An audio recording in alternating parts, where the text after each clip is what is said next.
I've not seen the Game of Thrones, but I have read the books.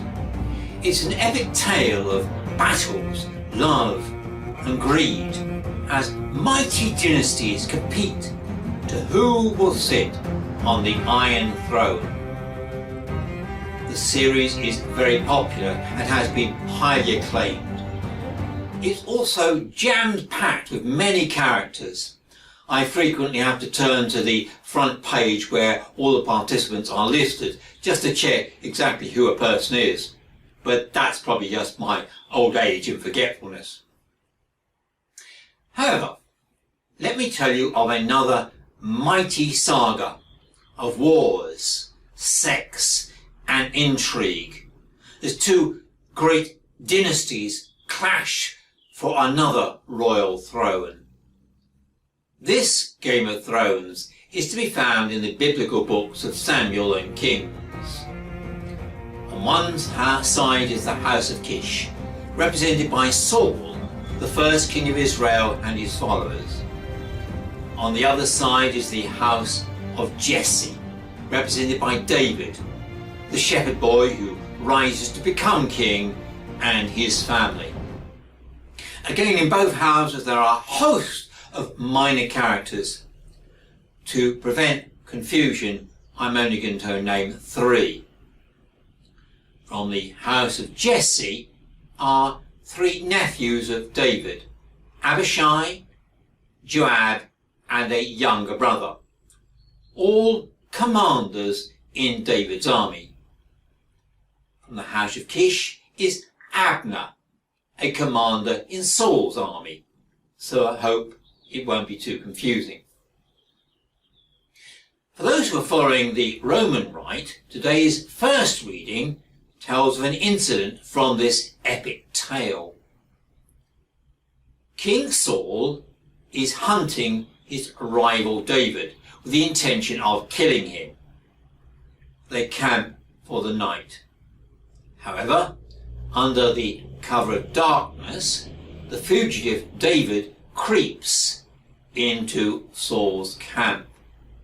He is accompanied by Abishai, his nephew. These two outlaws discover Saul asleep and unprotected in the middle of the army camp.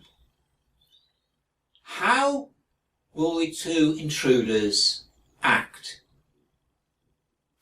In all epic tales, the decisions the characters make are critical for their future.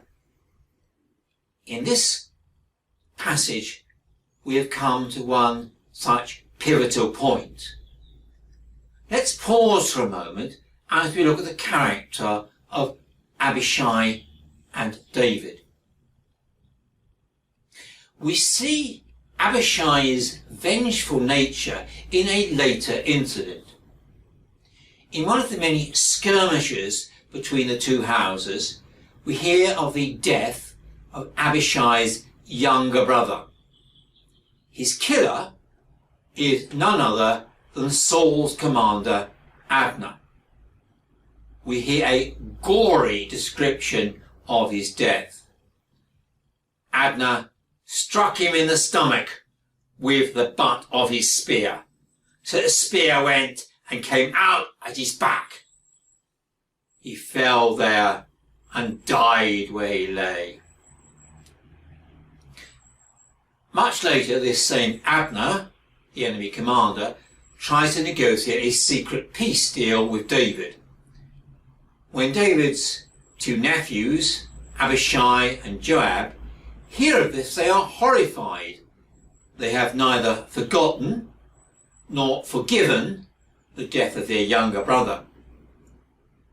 Pretending to bring a message from David, these two trick Abner. We are told Joab took Abner aside in the gateway to speak with him privately, and there he stabbed him in the stomach. So Joab and his brother Abishai murdered Abner because he had killed their brother in the Battle of Gibeon. The assassination nearly scuppers the peace talks, but that's another story. Back to today's reading with Abishai and David standing over their sleeping enemy. It's time for a decision. It's characteristic of Abishai that he urges his uncle to finish off the sleeping Saul. Just give the word, and with one stroke Saul will be dead and your troubles ended. However, David will have none of it. Do not kill him. God forbid that I should raise my hand against the Lord's anointed. It would be nice to think that David was more merciful than the vengeful Abishai, and he probably was. However, there is also, I think, an element of enlightened self-interest. Saul was the anointed king, God's chosen. Guess who else had been anointed? Yep, David himself. If people got the idea that it was okay to go around killing God's anointed, then it could come back to bite David. However, if David promoted the idea that it was abhorrent to kill God's anointed king, then he, David too, would benefit. That doesn't, of course, stop David from nicking Saul's spear and gloating when he's at a safe distance. Compare this with today's gospel. Jesus tells us that we must love our enemies, but he seems to be advocating a submissive, almost doormat attitude. So when he slaps you on the cheek, present the other cheek. When he takes your cloak, do not refuse your tunic. However, the gospel words of advice address a very different setting. Those royal houses have strength and influence. In contrast, those early Christians are likely to be powerless. If a Roman soldier from the occupying army slaps you on the cheek or demands your clothing, you don't have a lot of choice. You resist and you end up dead. In a paradoxical way, if you offer the other cheek, if you present your shirt, you are claiming back your power. You are showing that you are in control of what you give. It's a way of disconcerting your enemy. Nonetheless, I think the main point of this gospel is not our behaviour, but points to God. Our actions reflect the God in whom we trust. Jesus reveals this divine nature. Be children of the Most High, for he himself is kind to the ungrateful and wicked.